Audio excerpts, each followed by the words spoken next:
everyone! Mayong adlaw mga higala, I'm Mitch, and for this video, I will be sharing my strawberry panna cotta. For the bottom layer, we need 1 tablespoon unflavored gelatin, 1/4 cup granulated white sugar, 1/2 cup Connap roll milk, and 1 cup all-purpose cream.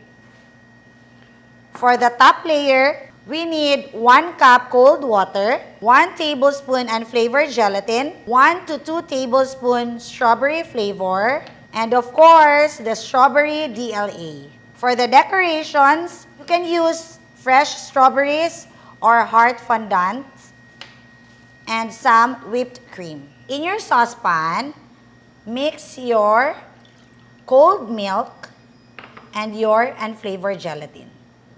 So, let your gelatin bloom for around 3 minutes. Once bloom na si gelatin, mix in na natin si all-purpose cream and sugar.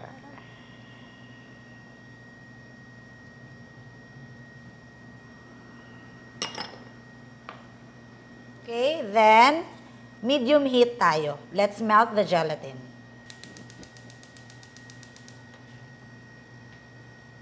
Medium heat lang, tapos melt natin si gelatin.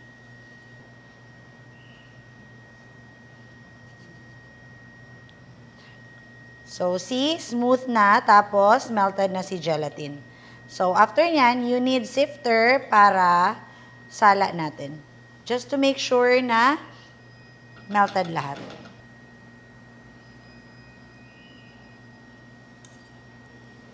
I have here some shot glass. Pwedeng ganito, yung design, pwedeng ganito. For this, gusto ko yung may design si panna cotta. So, prepare like this, na may parang towel. Tapos, you do like that. Paslant mo lang siya. Then, lagay natin si panna cotta. Tapos, chill natin to for 30 minutes.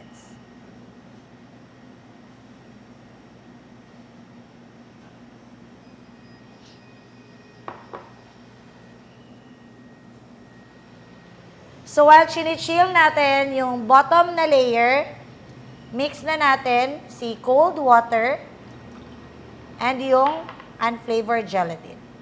Pa-bloom ulit natin siya. Bloom na si gelatin, lagay na natin si flavor, tsaka yung sugar. Yan. Tapos, melt lang natin siya.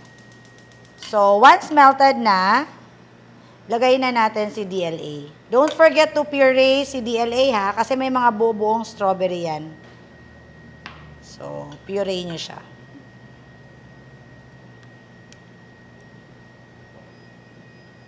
So, transfer natin.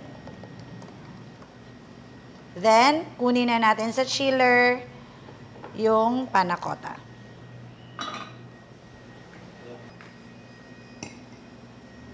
Here's the panna cotta. So, straight na natin siya.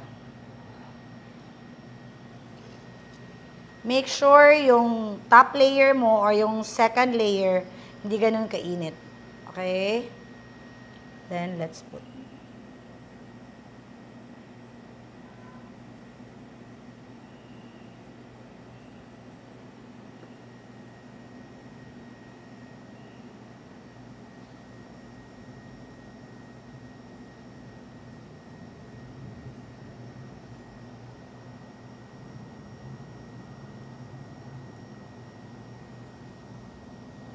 Then, chill natin ulit. There you go, matigas na or nakaset na si panna cotta. Then, decorate na lang natin on top with whipped cream. Yan. This is Mona Lisa whipping cream. And then, some fondant na heart. If you have fresh strawberries, pwede rin yan.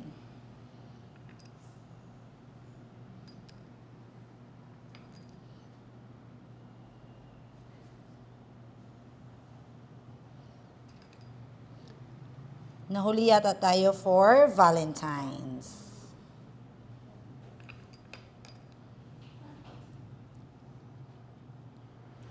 There you go, our strawberry panna cotta.